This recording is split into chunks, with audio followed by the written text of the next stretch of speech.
헤어롬교회 성도 여러분 안녕하십니까? 서상배 목사입니다. 오늘은 사도행전 27장 25절에서 32절 말씀으로 우리가 반드시 한 섬에 걸리리라 라는 제목으로 말씀을 전하겠습니다.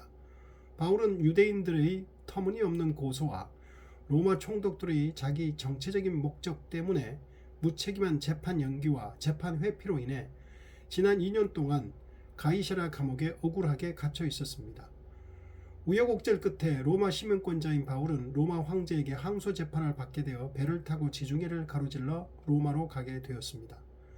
그런데 로마로 가는 출발 시점이 늦가을이 되었습니다. 겨울에는 지중해 바다가 험난해서 항해를 할 수 없었습니다. 바울을 호송하는 로마 군대는 다행히 중간에 로마로 가는 큰 배인 곡물 운반선을 갈아타고 항해를 계속했지만 결국 유라굴로 광풍을 만나 방향을 잃고 여러 날을 표류하게 되었습니다. 선장과 선원들이 할 수 있는 모든 노력과 방법을 다 동원했지만 속수무책으로 절망 중에 빠졌습니다. 완전히 무력한 상태에 빠져 아무런 대응도 할 수 없는 답답하고 절망적인 상황이었습니다. 바울도 두려움 속에서 어찌할 수 없는 상태였던 것 같습니다. 바로 그럴 때 하나님은 밤의 사자를 바울에게 보내주셔서 이렇게 말씀하셨습니다. 24절 바울아 두려워하지 말라. 내가 가이사 앞에 서야 하겠고 또 하나님께서 너와 함께 항의하는 자를 다 내게 주셨다 하였으니. 보냄을 받은 하나님의 사자로부터 하나님의 이와 같은 말씀을 전해 들은 바울은 배 안에 있는 275명에게 이렇게 담대하게 말하며 그들을 이끌기 시작했습니다. 25절 그러므로 여러분이 안심하라. 나는 내게 말씀하신 그대로 되리라고 하나님을 믿노라. 오늘 살아가는 우리들도 바울처럼 일상생활 가운데서 자신의 선택이나 실수나 잘못으로 아니면 아무런 잘못도 없지만 억울하게 이런 위기를 당하여 속수무책인 경우가 있을 수 있는데 그럴 때 밤에 하나님께서 우리에게 살아날 수 있는 말씀을 주신다는 것을 믿기를 바랍니다. 그런데 하나님은 밤의 사자를 보내셨습니다.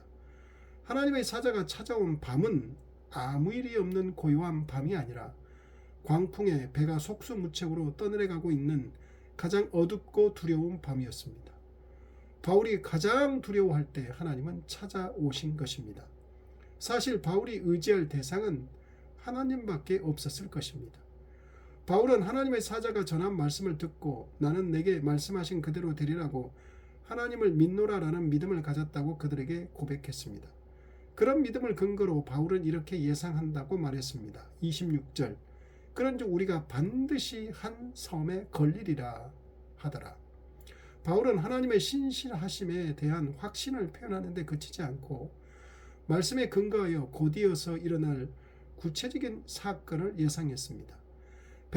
배가 어느 한 섬에 반드시 걸릴 것이고 그러면 하나님께서 말씀하신 대로 배는 잃게 될 것이나 사람들의 생명은 하나도 상하지 않을 것이라는 말입니다. 배가 어느 한 섬에 걸린다는 말은 배가 파손된다는 것인데 그럼에도 사람들의 생명은 하나도 상하지 않을 것이라는 말과는 모순적인 것처럼 들립니다. 배가 이리저리 떠밀릴 정도의 광풍 속에서 배가 섬에 걸려 파손될 것인데도 사람들의 생명은 하나도 상하지 않을 것이다? 비현실적인 것 같습니다. 그런데 이 같은 말씀을 하신 분은 사람이 아니라 전능하신 하나님이십니다.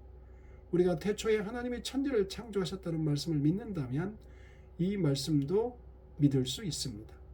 어쩌면 우리 삶 가운데서 풍랑 한가운데서 한 섬에 걸려 우리의 배가 파손되는 경우가 있을 수 있습니다. 우리의 잘못된 선택이나 실수로 배가 파손되면 모든 것을 잃고 죽을 것 같지만 하나님께서 우리를 살릴 수 있음을 믿어야 합니다. 그리고 우리를 이런 위기 가운데서 살리신 하나님께서 우리를 반드시 책임져 주실 것입니다. 우리를 택하시고 살리시니가 우리를 책임지지 않을 리가 없습니다. 유라굴로 광풍을 만나 표류한 지 14일째 되는 밤이 되었습니다. 바울 일행을 태운 배는 미양에서 멜리데 섬까지 약 900km 이르는 거리를 14일간 유라굴로 광풍이라는 태풍에 떠밀려 왔습니다. 배는 아직도 아드리아 바다에서 이리저리 광풍에 떠밀려 다니고 있었습니다. 여기서 아드리아 바다란 오늘날 그리스의 그레데 섬과 이탈리아의 시실리아 섬 사이의 넓은 바다를 의미합니다. 자정쯤 되어서 선원들이 배가 어느 육지에 가까워지고 있음을 직감했습니다. 물 깊이를 재어보니 20길이 되었고 조금 더 가다가 다시 재어보니 15길이 되었습니다. 이를 통해 배는 확실히 어떤 섬을 향해 가고 있음을 선원들은 알 수 있었습니다. 사람들은 바울의 예언이 사실로 다가옴을 서서히 느낄 수 있었을 것이며 살 수도 있다는 희망을 가지기 시작했을 것입니다. 바다가 낮아지고 있음을 의식한 선원들은 배가 암초에 걸릴까봐 배 뒷부분인 고물에 닷 4개를 내린 후 날이 새기를 기다렸습니다. 배가 더는 앞으로 가지 못하도록 배 뒤쪽에서 닷 4개를 내려 배를 고정시킨 것입니다. 닷을 4개나 내린 것은 가능한 한 배를 움직이지 않게 하기 위함이었습니다. 그리고 닷을 배의 뒷부분, 즉 고물에서 내리는 것은 보통의 일상적인 방법은 아니었습니다. 본래 닷은 이물, 즉 배의 앞머리 부분에서 내리는 것이 상식입니다. 그런데 지금 닷을 고물에서 내린 것은, 뒷부분에서 내린 것은 배가 해변 가까이 접근해 있고 폭풍이 몹시 불어대는 특수한 상황 때문이었습니다. 왜냐하면 만약 앞부분인 이물에서 닷을 내려 배의 앞부분이 고정되어 있는 상황에서 바람과 파도가 배를 해변 쪽으로 밀어붙이면 배의 뒷부분이 180도 앞으로 돌아갈 수 있고 그 과정에서 배가 암초에 부딪히는 일이 발생할 수 있기 때문입니다. 배를 단단히 고정시키고 날이 새기를 기다렸습니다. 그런데 모든 사람이 조용히 날이 밝기를 기다린 것은 아니었습니다. 선원들은 배에서 가장 먼저 도망가려고 닻을 내리는 척하면서 갑판에 올려두었던 거룻배를 바다에 내려놓았습니다. 여차하면 미리 내려둔 거룻배를 타고 몰래 빠져나갈 계획을 세운 것입니다. 닻을 내려 배를 단단히 고정한 지금의 상황에서 밤만 무사히 지낸다면 날이 샌 후에 가까워진 육지에 상륙할 수 있는 가능성은 매우 높았습니다. 그리고 바울은 사람들에게 아무도 생명을 잃지 않을 것이라고 분명히 말해 주었습니다. 그러나 선원들이 밤사이에 있을 수 있는 위험에 대한 염려와 바울의 말을 믿지 못하여 자기들끼리 도망가려고 했던 것입니다. 이들은 이물에서, 즉 앞부분에서 닻을 내리는 채 하며 거룻배를 내려놓고 여차하면 먼저 거룻배를 타고 자기들 먼저 빠져나가려고 한 것입니다. 200명이 넘는 승객들과 화물, 그리고 배를 책임져야 할 선원들이 자기들의 책임을 모두 내팽개치고 가장 먼저 도망가려는 모습은 참으로 씁쓸합니다. 타락한 인간의 무책임하고 살려는 욕망에 사로잡힌 모습은 죄인인 인간의 본 모습을 그대로 보여주고 있습니다. 선원들은 배의 전문가로서 책임져야 할 사명이 있는 사람들입니다. 살 수도 있다는 희망이 보이자 배의 전문가들인 이들이 가장 먼저 살기 위해 도망을 치려고 합니다.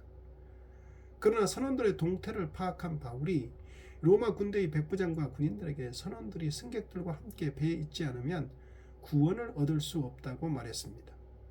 고물에서 이미 4개의 닻을 내렸고 앞부분인 이물에서는 닻을 내리지 않아야 하는 상황임에도 불구하고 선원들이 굳이 닻을 내리려는 행동은 어딘가 미심쩍은 데가 있었으며 바울은 그들의 의도를 간파했던 것입니다. 그리하여 바울은 백부장과 군사들에게 그들의 도망을 저지시키도록 충고했습니다. 지금과 같이 어려운 상황에서 선원들이 없어져 버린다면 배에 남아있는 사람들은 치명적인 결과를 맞을 수도 있는 일이었습니다.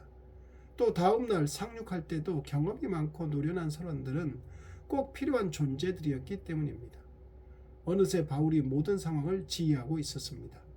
모든 사람을 구원하시려고 하나님께서 바울을 이 배의 지도자로 세운 것입니다. 이에 군인들이 거룻배를 배에 묶고 있는 거룻줄을 끊어버렸습니다. 거룻배는 바다로 떠내려가 버렸습니다.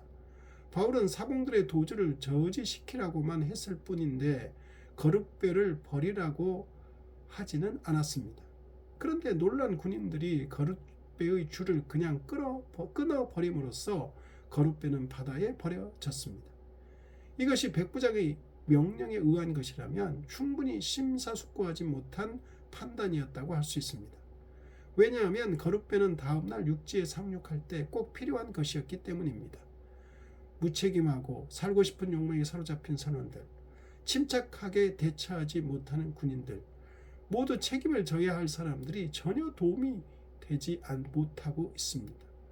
거룻배가 없어져 그들은 다음날 배를 해안에 갖다 대는 모험을 감행해야 했고 그것은 실패로 돌아가 배가 파산하게 됩니다. 위기의 순간과 기회가 왔을 때 사람의 본색이 드러나고 있습니다. 그리고 위기의 순간에 진정한 지도자가 드러나고 있습니다. 우리의 신앙이 참인가 거짓인가도 마찬가지인 것 같습니다. 우리의 신앙이 위기에서 더욱 빛나고 쓸모 있기를 바랍니다. 기도하겠습니다. 하나님 아버지,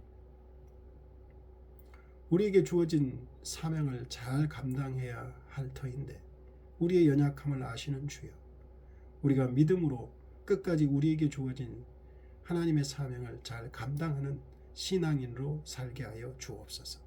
예수님 이름으로 기도드립니다. 아멘.